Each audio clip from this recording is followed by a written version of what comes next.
तो पिछली क्लास में हमने बात की बच्चे मेमोरी मैनेजमेंट में या मेमोरी एलोकेशन में हमने देखा कॉन्टिग्यूअस मेमोरी एलोकेशन क्या होता है, और उसमें हमने कॉन्टिग्यूअस का पहला टाइप डिस्कस किया था, दैट इज फिक्स्ड और स्टैटिक पार्टीशनिंग की। ठीक है, फिर हमने देखा कि फिक्स्ड और स्टैटिक पार्टीशनिंग में प्रॉब्लम्स हैं। कौन कौन सी प्रॉब्लम्स हमने डिस्कस की? हमने देखा उसमें इंटरनल फ्रेगमेंटेशन होता है, एक्सटर्नल फ्रेगमेंटेशन की प्रॉब्लम है, फिर हमने देखा limitation on number of processes की प्रॉब्लम है, then limitation of the process size. ये चार प्रॉब्लम्स हमने डिस्कस किया था फिक्स पार्टीशनिंग में। आज की क्लास में हम मेमोरी एलोकेशन या मेमोरी मैनेजमेंट टेक्निक्स में कॉन्टिग्यूअस मेमोरी एलोकेशन में उसके दूसरे पार्ट को डिस्कस करने वाले हैं, दैट इज वेरिएबल और डायनेमिक पार्टीशनिंग इन ऑपरेटिंग सिस्टम। तो चलो डिस्कस करते हैं। तो देखो बेटा, पिछली क्लास में हमने कॉन्टिग्यूअस में फिक्स्ड या स्टैटिक पार्टीशनिंग की बात की थी। ठीक है, आज हम बात करेंगे वेरिएबल या डायनेमिक पार्टीशनिंग की। ठीक है, हम ये भी डिस्कस करेंगे कि जो फिक्स्ड पार्टीशनिंग में आपके चार प्रॉब्लम आ रहे थे, उन प्रॉब्लम को क्या हम वेरिएबल या डायनेमिक पार्टीशनिंग से हटा पाएंगे, सॉल्व कर पाएंगे, देखते हैं। तो अगर डायनेमिक पार्टीशनिंग की अगर मैं बात करूं बच्चे, तो पहला जो डिफरेंस होता है फिक्स्ड और कहना चाहिए वेरिएबल या डायनेमिक पार्टीशनिंग में, वो डिफरेंस ये होता है, जैसे पिछली क्लास में मैंने आपको बताया था कि अगर आप फिक्स्ड पार्टीशनिंग की बात करते हैं तो पहले से जो रैम के पार्टीशंस होते हैं या प्राइमरी मेमोरी के पार्टीशंस होते हैं वो फिक्स्ड हो जाते हैं। ठीक है, लेकिन अगर हम डायनेमिक पार्टीशनिंग की बात करेंगे तो ऐसा नहीं है। समझते हैं, जैसे आपका रैम हो गया, या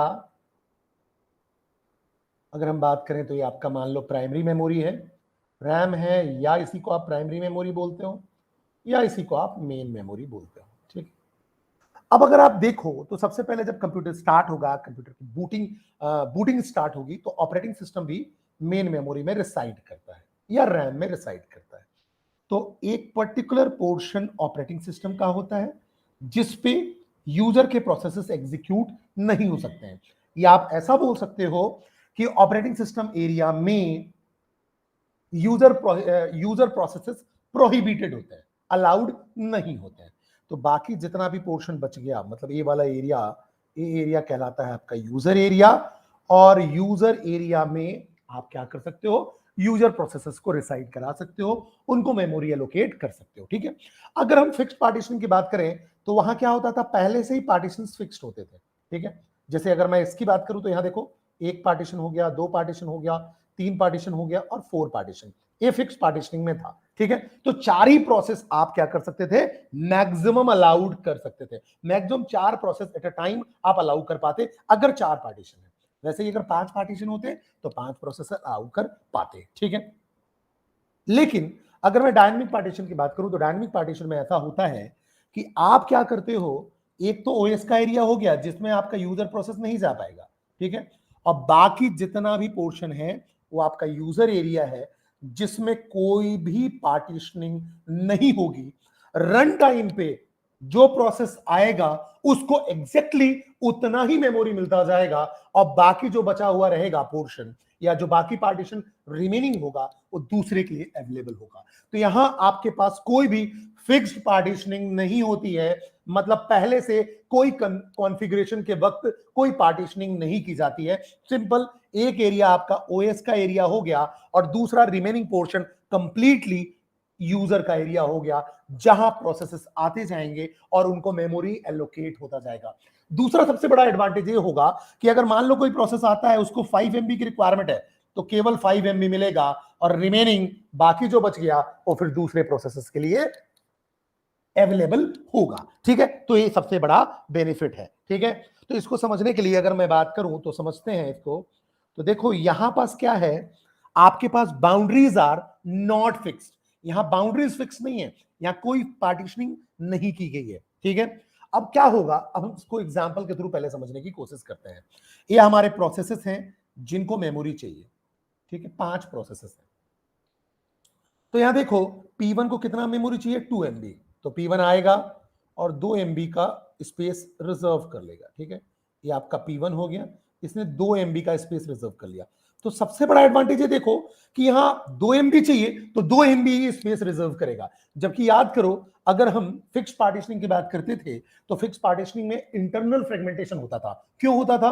वहां अगर मान लो पहला पार्टीशन जो है वो मान लो 15 MB का है, ठीक है, और आपको केवल 2 MB चाहिए तो आपने 2 MB ले लिया और बाकी जो होगा वो अनयूज्ड रहेगा। कोई भी इस अनयूज्ड एरिया को यूज नहीं कर पाएगा। That is called internal fragmentation. ये हमने पढ़ा था फिक्स पार्टीशनिंग में। यहां ऐसा कोई प्रॉब्लम नहीं है। क्यों नहीं है? कि अगर मान लो P1 इक्वल टू 2 MB है, उसको 2 MB ही चाहिए तो 2 MB का स्पेस लेगा और बाकी रिमेनिंग पोर्शन दूसरे के लिए अवेलेबल रहेगा। चलिए अच्छी बात है। P2 आता है, उसको 7 MB की रिक्वायरमेंट है, समझते हैं। तो P2 आएगा 7 MB का एरिया रिजर्व करेगा और केवल 7 MB ही रिजर्व करेगा, ठीक है। तो बिल्कुल इसमें क्या होगा, जितना आपको रिक्वायरमेंट है, जितनी प्रोसेस की रिक्वायरमेंट है उतना ही एरिया आपको मिलेगा, उतना ही पोर्शन आपको एलोकेट होगा रैम का।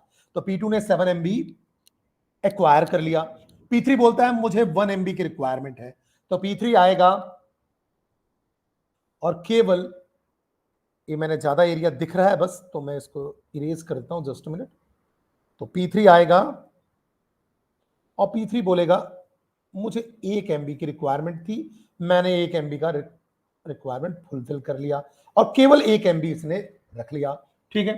P4 आता है, P4 बोले कि मुझे 5 MB की रिक्वायरमेंट है। चलो अच्छी बात है, P4 आएगा और 5 MB वो रिजर्व कर लेगा, ठीक है।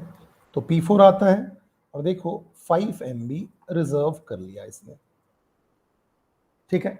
P5 आता है और वो 10 MB की रिक्वायरमेंट है, तो P5 आएगा और एग्जैक्टली 10 MB वो रिजर्व कर लेगा और बाकी जितना भी फ्री स्पेस है, ये जो आपका फ्री स्पेस है, वो दूसरे प्रोसेसेस, जो नेक्स्ट प्रोसेसेस अगर आते हैं, ठीक है, तो जो भी नेक्स्ट प्रोसेसेस आते हैं उनके लिए फ्री स्पेस बचा हुआ है, ठीक है। बट ऑब्वियस है जितना रैम का आपका साइज होगा उसी के हिसाब से कुछ पोर्शन ऑपरेटिंग सिस्टम को मिल जाएगा और कुछ पोर्शन यूजर एरिया के लिए रहेगा। लेकिन यहां सबसे बड़ा फायदा है कि आपका कोई भी मेमोरी वेस्टेज नहीं होगा, इंटरनल मेमोरी वेस्टेज नहीं है। देखो इंटरनल फ्रेगमेंटेशन होने का कोई चांस नहीं है। कोई भी प्रोसेस आएगा वो केवल उतना ही मेमोरी वो करेगा, कहना चाहिए एक्वायर करेगा, या उसको उतनी ही मेमोरी एलोकेट होगी जितनी उसकी रिक्वायरमेंट है। तो यहां कोई भी इंटरनल फ्रेगमेंटेशन का चांस ही नहीं है। देखो इसको जितनी जरूरत थी उतना उसने ले लिया, कोई भी मेमोरी वेस्ट नहीं की। P2 को जितनी जरूरत थी उतना ले लिया, कोई मेमोरी वेस्ट नहीं हुई। P3 को जितनी रिक्वायरमेंट थी उतना ले लिया, कोई मेमोरी वेस्ट नहीं हुई। P4 को जितनी रिक्वायरमेंट थी उतना ले लिया, कोई मेमोरी वेस्ट नहीं हुई। P5 को जितना रिक्वायरमेंट था उतना उसने ले लिया, कोई मेमोरी वेस्ट नहीं हुई। यहां इंटरनल फ्रेगमेंटेशन होने के कोई भी चांसेस नहीं है। तो पहला एडवांटेज ये हो गया कि नो इंटरनल फ्रेगमेंटेशन, ठीक है। और बाकी देखो जो भी फ्री स्पेस है वो दूसरे यूजर्स के लिए, दूसरे यूजर प्रोसेसेस के लिए या प्रोसेसेस के लिए अवेलेबल है, वो आके यहां यूज कर सकते हैं। बट ऑब्वियस है इसकी लिमिटेशन तो है कि इसका जो भी साइज होगा उसके अकॉर्डिंग फ्री स्पेस होगा, लेकिन वेस्टेज नहीं है, इंटरनल वेस्टेज नहीं है। जो पिछले फिक्स्ड वाले में हो रहा था कि इंटरनल फ्रेगमेंटेशन की जो वेस्टेज हो रही थी वो यहां नहीं होगा, तो आप प्रॉपर मेमोरी का यूटिलाइजेशन कर पा रहे हैं, ठीक है। तो boundaries are not fix, this is the first advantage, boundaries fix नहीं है। दूसरी बात करें, प्रोसेस जो भी हैं वो क्या कर रहे हैं, accommodate memory according to their requirement. Process उतनी ही मेमोरी एक्वायर कर रहे हैं अकॉर्डिंग टू देयर रिक्वायरमेंट जितनी उनको रिक्वायर्ड है। So there is no wastage as partition size is exactly same, partition size exactly same है, ठीक है, as of the process requirement. Partition उतनी का ही उसको मिलेगा प्रोसेस को जितनी उसकी रिक्वायरमेंट है। So there is no internal fragmentation, so there is no internal fragmentation, ठीक है। तो यहां पास कोई भी इंटरनल फ्रेगमेंटेशन नहीं है, ठीक है। सबसे पहले अगर बात की जाए तो आईबीएम ने इस टेक्नोलॉजी का डिवाइस किया था, या इस टेक्नोलॉजी को सबसे पहले आईबीएम ने यूज किया था, ठीक है। और उसके ऑपरेटिंग सिस्टम का नाम था, जहां ये टेक्नोलॉजी यूज होता था उसको हम बोलते थे OS MVT, operating system MVT. MVT का मतलब हुआ M for multi programming, multi programming V for variable और number of task. It means multi programming variable number of task, ठीक है, बट ऑब्वियसली यहां मल्टी प्रोग्रामिंग है, यहां पास वेरिएबल नंबर ऑफ टास्क है, ठीक है। तो ये तो हमको समझ में आ गया, यहां पहली एडवांटेज हमें ये समझ में आ गई कि भाई चलो इंटरनल फ्रेगमेंटेशन के तो कोई भी चांसेस नहीं नजर आ रहे हैं, ठीक है। दूसरी चीजों को डिस्कस करते हैं। अब अगर हम यहां बात करें तो आप देखो, just a minute,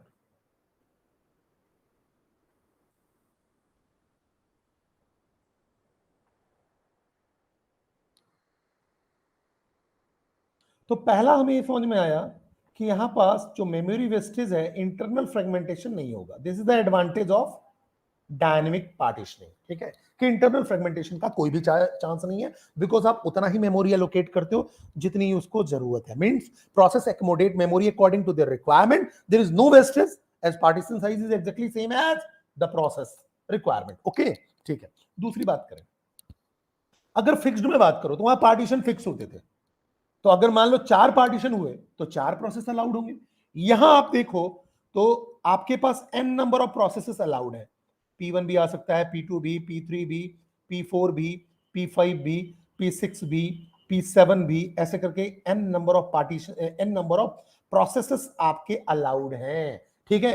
but obvious है एक लिमिटेशन होगी कि आपके रैम का साइज कितना है, ठीक है। 16 जीबी का रैम है तो मान लो ऑपरेटिंग सिस्टम ने 1 जीबी ले लिया, तो बट ऑब्वियस है 15 जीबी का आपका यूजर एरिया हो गया, तो 15 जीबी में जितने भी प्रोसेसेस आप एकोमोडेट कर पाओ रन टाइम पे, डायनेमिक टाइम पे, उतने के उतने आप एलोकेट कर लो। There is not any issue, there is no any, या कह सकते हो there is not any fixed partitioning. Fixed partitioning नहीं है, तो आप यहां बोल सकते हो कि जो नंबर ऑफ प्रोसेसेस हैं उसकी लिमिटेशन नहीं है।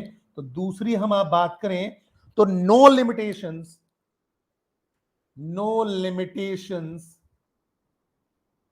on the number of processes, कोई लिमिटेशन नहीं है नंबर ऑफ प्रोसेसेस में। एन नंबर ऑफ प्रोसेसेस हो सकते हैं according to the capacity of RAM और according to the capacity of user area. Capacity but obvious है, यहां इनफाइनाइट नहीं बोलेंगे हम कि इनफाइनाइट है, फिर भी फिक्स के कंपैरिजन में यहां आप एन नंबर ऑफ प्रोसेसेस को अलाउड कर सकते हो या ज्यादा प्रोसेसेस को आप अलाउड कर सकते हो। तो बट ऑब्वियस है degree of multi programming improve हो गई।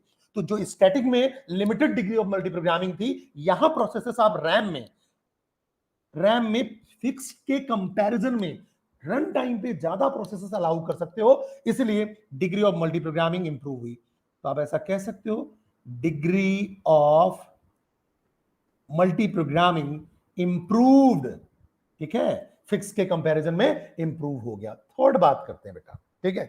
अगर आप देखो तो आपको याद होगा जो फिक्स्ड पार्टीशनिंग था, उसमें फिक्स्ड पार्टीशनिंग में आपका कुछ ऐसा होता था कि मान लो एक पार्टीशन आपका 15 MB का है, दूसरा 10 MB का है और तीसरा 25 MB का है, ठीक है, 3 पार्टीशन दिए हैं। तो बट ऑब्वियस है जो आपके प्रोसेसेस होंगे, अगर इसका मैक्सिमम देखें तो 25 MB है, तो 25 MB से ऊपर का प्रोसेस यहां एकोमोडेट ही नहीं हो पाएगा। क्यों? क्योंकि फिक्स्ड पार्टीशनिंग में क्या होता था, साइज पार्टीशंस के पहले से फिक्स हो गए, एक पार्टीशन में एक ही प्रोसेस जा सकता है, कॉन्टिग्यूअस है, ठीक है, कॉन्टिग्यूअस है, तो बट ऑब्वियस है एक बार में आपका एक पार्टीशन में एक ही प्रोसेस अलाउड है। तो अगर मान लो आपकी पार्टीशनिंग में मैक्सिमम साइज जो है पार्टीशन का, जो मैक्सिमम साइज है वो 25 MB है, ठीक है, तो अगर कोई प्रोसेस आता है मान लो P4 या P3 और उसको चाहिए 50 MB, तो 50 MB मिल पाएगा क्या? नहीं मिल पाएगा। तो वहां दिक्कत क्या थी? वहां दिक्कत थी limitation on the process size. आप केवल उन प्रोसेसेस को ही एकोमोडेट कर पाओगे जो कि इनके मैक्सिमम साइज के इक्वल या उससे छोटे हो, ठीक है। यहां ऐसी दिक्कत नहीं है, यहां जैसा प्रोसेस आएगा उसके अकॉर्डिंग अगर मेमोरी हमारी फ्री है तो उसको एकोमोडेट मिल जाएगा, क्योंकि यहां पार्टीशनिंग फिक्स नहीं है, ठीक है। अगर डायनेमिक में देखो तो पार्टीशनिंग फिक्स नहीं है। अगर मान लो कोई P6 प्रोसेस आता है और उसको 50 MB की रिक्वायरमेंट है, ठीक है, और आपके पास 50 MB फ्री है, तो 50 MB आप पूरा का पूरा दे सकते हो, there is not any issue. तो यहां ऐसा कोई दिक्कत नहीं है, तो no limitation on the process size. तो नेक्स्ट जो इसका एडवांटेज हुआ वो क्या एडवांटेज होगा, no limitation on the process size. Process size की भी फिक्स जैसी लिमिटेशन नहीं है कि वहां पास अगर 25 MB मैक्सिमम पार्टीशन है तो उससे ऊपर के प्रोसेस अलाउड नहीं होंगे, यहां ऐसी कोई प्रॉब्लम नहीं है। तो डायनेमिक में देखो जो 4 प्रॉब्लम आ रही थी उसके 3 प्रॉब्लम तो सॉल्व हो गए डायनेमिक पार्टीशनिंग से। पहला, इंटरनल फ्रेगमेंटेशन नहीं होगा, ये मुझे समझ में आ गया, ठीक है। दूसरा, no limitation on the number of processes, it means degree of multiprogramming improve हो गई। तीसरा, साइज की भी लिमिटेशन नहीं है, मतलब no limitation on the process size, ठीक है। तो यहां तक बातें आपको क्लियर होगी, ठीक है। तो इसको हम थियोरेटिकल टर्म में भी समझने की कोशिश करते हैं। तो देखो, वेरिएबल और डायनेमिक पार्टीशनिंग की हम अगर बात करें, ठीक है, तो ये भी आपका कॉन्टिग्यूअस एलोकेशन टेक्निक का पार्ट है। It is used to elevate the problem faced by fixed partitioning, ठीक है। सिंपल सी बात है, प्रॉब्लम जो फिक्स्ड पार्टीशनिंग में आ रही थी उसको सॉल्व करने के लिए इसको लाया गया, या कहना चाहिए इसको डिवाइस किया गया।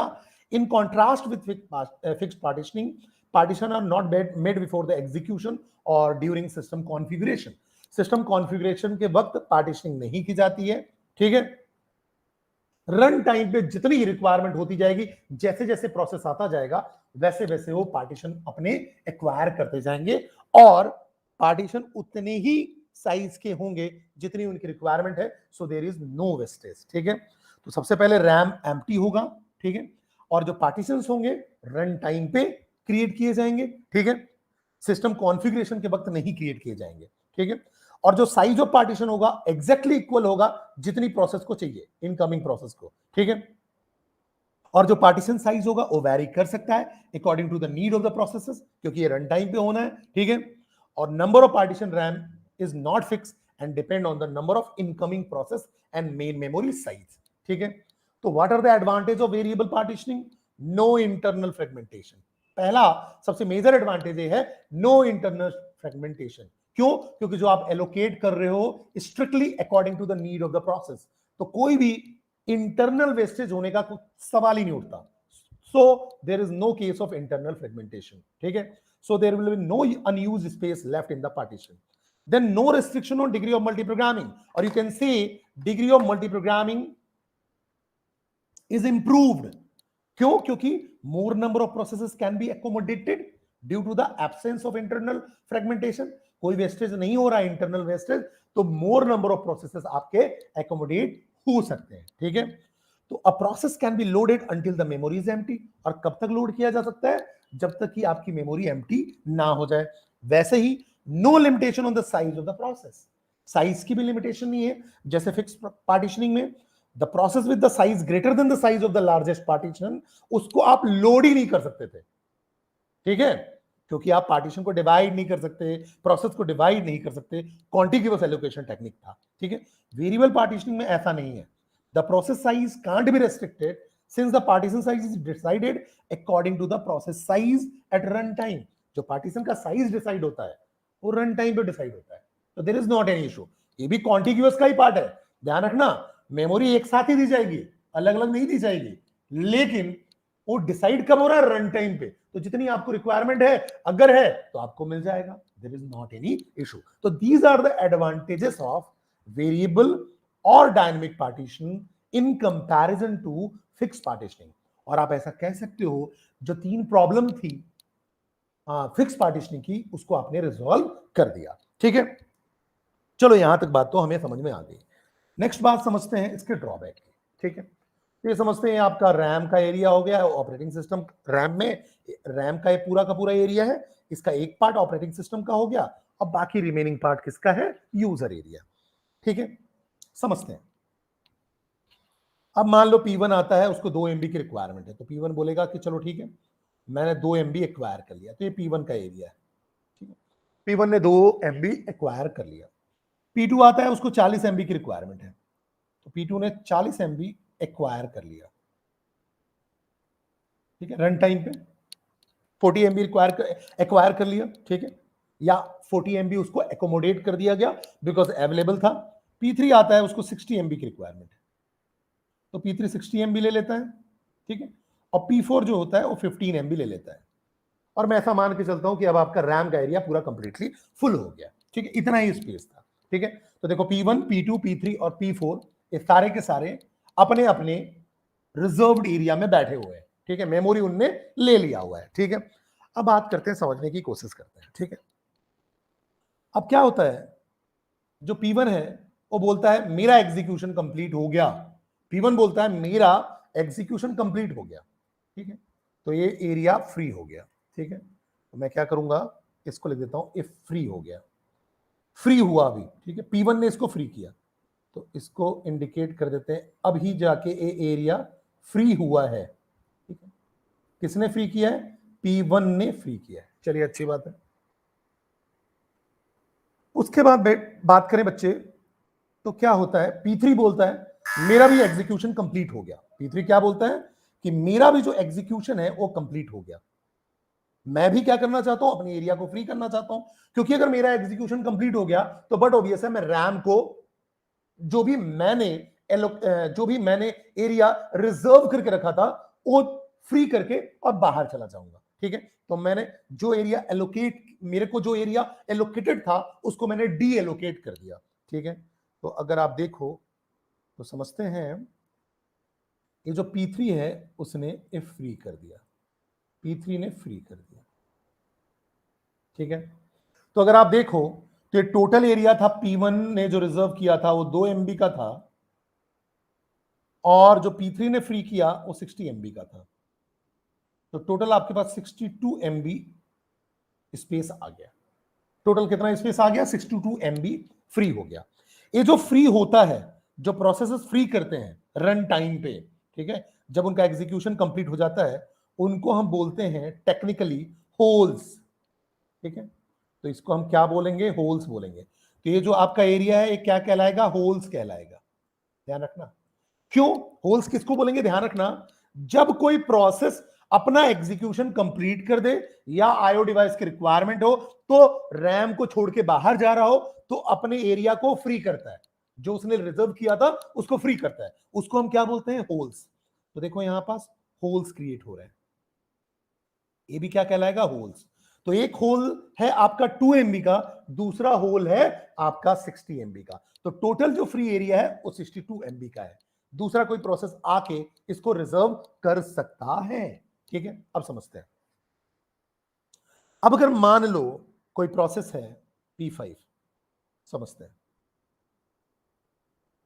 कोई P5 प्रोसेस आता है और बोलता है कि मुझे 62 MB की रिक्वायरमेंट है, समझते चलना। कोई प्रोसेस आता है P5 और बोलता है मुझे 62 MB की रिक्वायरमेंट है, ठीक है।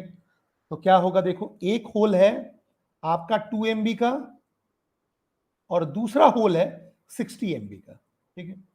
अब देखो है डायनेमिक पार्टीशनिंग, लेकिन है तो कॉन्टिग्यूअस, है तो कॉन्टिग्यूअस। और कॉन्टिग्यूअस में हम क्या करते हो, कॉन्टिग्यूअस में जो मेमोरी एलोकेशन होता है वो एक साथ होता है, अलग अलग नहीं हो सकता, ठीक है। अब यहां देखो P5 को चाहिए 62 MB, अगर मैं कैसे भी इन दोनों को ऐड कर दूं, अगर ये एक जगह होते पहला होल और ये दूसरा होल एक जगह होते तो कंबाइंड जो मेमोरी वो 62 MB की है, लेकिन एक जो पार्टीशन है, जो होल क्रिएट हुआ है, बट ऑब्वियसली उसका एड्रेस है, ठीक है, बस इसका एड्रेस होगा और इसका एड्रेस होगा होगा ये दोनों अलग अलग है, दोनों अलग अलग है, दोनों के एड्रेसेस अलग अलग है, ठीक है। इनको मैं मर्ज नहीं कर सकता, ये पार्टीशन बन चुके हैं और कॉन्टिग्यूअस है। दैट्स वाई P5 की जो नीड है वो फुलफिल नहीं हो पाएगी। क्यों नहीं फुलफिल हो पाएगी, क्योंकि कोई भी एक अकेला होल, कोई भी एक अकेला होल इसकी रिक्वायरमेंट को फुलफिल नहीं कर पा रहा है, और मैं दे कितना पाऊंगा, केवल एक ही होल दे पाऊंगा, क्योंकि एक कॉन्टिग्यूअस है, ठीक है। तो आपके पास मेमोरी फ्री है, टोटल मेमोरी फ्री है, लेकिन आप इसको एकोमोडेट नहीं कर पा रहे हो। दैट्स वाई एक्सटर्नल फ्रेगमेंटेशन तो होगा ही होगा। तो यहां क्या हुआ बेटा, एक्सटर्नल फ्रेगमेंटेशन तो हो रहा है। तो ड्रॉबैक क्या है, एक्सटर्नल फ्रेगमेंटेशन तो होगा, क्यों, क्योंकि कॉन्टिग्यूअस है, कॉन्टिग्यूअस में दिक्कत क्या है कि आप एक होल तो एलोकेट कर सकते हो, लेकिन दो दो होल को मर्ज करके एलोकेशन पॉसिबल नहीं है। कॉन्टिग्यूअस ही आप एलोकेशन कर सकते हो। तो यहां अगर देखा जाए तो फिक्स्ड में जो एक्सटर्नल फ्रेगमेंटेशन था, यहां भी एक्सटर्नल फ्रेगमेंटेशन होगा। तो इसका ड्रॉबैक क्या है? External fragmentation. ध्यान रखना, इसका ड्रॉबैक क्या होगा? एक्सटर्नल फ्रेगमेंटेशन का। अगर मान लो P6 आता है और उसको केवल 1 MB चाहिए, ठीक है, तो मिल जाएगा। तो यहां से 1 MB ले लेगा P6, समझो मेरी बात को, ये P6 1 MB ले लेगा और 1 MB भी फ्री है। अगर कोई 1 MB वाला आता है तो एकोमोडेट हो जाएगा, तो एकोमोडेट हो जाएगा। ध्यान रखना, क्यों? क्योंकि इसने पार्टीशनिंग कर दी, एक पार्टीशनिंग कर दी, P6 ले लिया। डायनेमिक है, रन टाइम पे आप एक पार्टीशनिंग कर सकते हो, ठीक है, चलेगा। अब अगर मान लो कोई P7 आता है, उसको 30 MB की रिक्वायरमेंट है, तो भी फुलफिल हो जाएगा। देखो, क्योंकि एक होल से काम चल रहा है, ये 30 MB ले लिया और 30 MB क्या हो गया? रिमेनिंग बचा हुआ है, दूसरों के लिए अवेलेबल रहेगा। अगर कोई प्रोसेस 30 MB वाला या उससे लोअर वाला आता है, एकोमोडेट हो जाएगा। यहां ये फायदा है क्योंकि ये रन टाइम पे पार्टीशंस बनाता है। 62 MB इसलिए नहीं हो पा रहा है क्योंकि एक सिंगल होल इसकी डिमांड को पूरी नहीं कर पा रहा है, या कोई अनयूज्ड मेमोरी है ही नहीं। अगर मान लो P4 के बाद भी यहां कोई मेमोरी बची होती और वो सिंगल ही इसकी रिक्वायरमेंट को फुलफिल कर पाता तो दिक्कत नहीं थी, तो दिक्कत नहीं थी। लेकिन यहां पास ना तो अनयूज्ड एरिया है, ना ही ऐसा कोई होल है जो 62 MB को एकोमोडेट कर पाए। तो होल में आप प्रोसेसेस और ला सकते हो, एज मेनी प्रोसेसेस। जैसे ये 60 MB का होल था, इसमें आप जितने भी प्रोसेसेस लाना चाहो ले आओ, बट ऑब्वियस है उनकी रिक्वायरमेंट फुलफिल हो जानी चाहिए, एकोमोडेट हो जानी चाहिए, ठीक है। मतलब कोई 4 या 5 प्रोसेसेस आते हैं जिनको टोटल मिला के 60 MB चाहिए, तो पूरे प्रोसेस अगर एकोमोडेट हो रहे हैं तो हो जाएंगे, there is not any issue. लेकिन अगर लार्जर साइज है तो बट ऑब्वियस है दो होल्स को हम मिला नहीं सकते हैं, ये बात ध्यान रखना। तो एक्सटर्नल फ्रेगमेंटेशन तो होगा ही होगा। तो इसका भी ड्रॉबैक क्या है? External fragmentation. तो 3 प्रॉब्लम तो हमने रिजॉल्व कर लिए फिक्स्ड के, लेकिन external fragmentation as it is remain रहा, ठीक है। अगर डिसएडवांटेज की बात करें तो देखो, external fragmentation, there will be external fragmentation in spite of absence of internal fragmentation. External fragmentation तो होगा, ठीक है। दूसरी बात करें तो इंप्लीमेंटेशन जो हो रहा है वो डिफिकल्ट है। इंप्लीमेंटेशन कैसा है? डिफिकल्ट है। क्यों? क्योंकि अगर वेरिएबल पार्टीशनिंग की बात कर रहे हो तो फिक्स पार्टीशनिंग के टर्म में आप क्या करते हो? देखो, इसमें रन टाइम पे आप पार्टीशन डिसाइड करते हो, तो आपको पूरी चीजें मैनेज करनी पड़ेगी कि इतना एड्रेस हमने एलोकेट कर दिया था, अब इतना एड्रेस बचा, इसकी पार्टीशनिंग हम कर सकते हैं, तो कंपेयर करना पड़ेगा, फिर उसको एलोकेट करना पड़ेगा। तो जो इसका इंप्लीमेंटेशन है वो डिफिकल्ट है, ठीक है। तो ये बात मुझे समझ में आ गई कि इंप्लीमेंटेशन डिफिकल्ट है और दूसरा एक्सटर्नल फ्रेगमेंटेशन होगा, ठीक है। तो देखो, initially the wastage can be avoided, जो कि इंटरनल फ्रेगमेंटेशन था उसको आपने अवॉइड किया, लेकिन लेटर जब आप क्या करोगे, जो प्रोसेसेस होंगे वो लीव करते जाएंगे, ठीक है, एग्जीक्यूट होके, तो दे क्रिएट होल्स, ठीक है।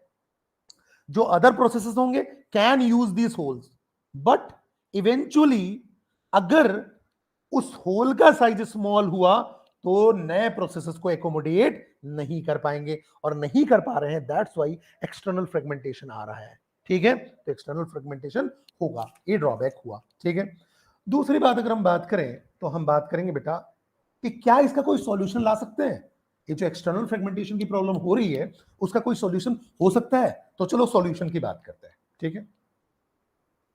तो जैसे अगर मान लो यहां अगर हम देखें तो जैसे P1 है, P1 यहां से चला जाता है, ठीक है, 2 MB फ्री हो गया। P2 आपका यहां 40 MB लेके बैठा हुआ है। P3 भी आपका लीव कर जाता है, एग्जीक्यूट हो जाता है और बाहर चला जाता है, तो P3 ने भी फ्री कर दिया। इसको हम बोलेंगे होल 1, होल 2, और P4 है वो 15 MB लेके बैठा हुआ है, ठीक है, ये फ्री नहीं है। तो दो होल्स आपके फ्री हैं, होल 1 और होल 2, ठीक है। तो आप जैसे जैसे देखो इसमें प्रोसेसेस रखते जाओगे आपके होल्स बढ़ते जाएंगे, ठीक है, मल्टीपल प्रोसेसेस आते जाएंगे।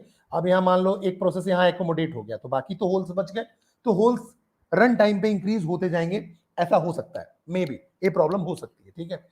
अब अगर हम इसके सॉल्यूशन की बात करें कि एक्सटर्नल फ्रेगमेंटेशन हम कैसे रिमूव कर पाए, तो जो पहला सॉल्यूशन है वो कहलाएगा आपका कॉम्पैक्शन। कॉम्पैक्शन पहला जो सॉल्यूशन है वो कहलाता है कॉम्पैक्शन। कॉम्पैक्शन से आप एक्सटर्नल फ्रेगमेंटेशन को रिमूव कर सकते हो। कैसे? देखो, इसमें कॉम्पैक्शन में हम क्या करते हैं, जितने भी होल्स होते हैं उनको हम एक साइड ले आते हैं, जितने भी होल्स होते हैं उनको हम एक साइड ले आते हैं या उनको एक पार्टीशन बना दें। ठीक है, तो अगर मान लो होल 1 और होल 2 अगर एक साइड आ जाए कुछ ऐसा, ठीक है, तो ये देखो होल 1 और ये होल 2 मिलके ऐसा हो गया। ठीक है, ये पार्टीशन आपका H1 एंड H2 है, होल 1 एंड होल 2।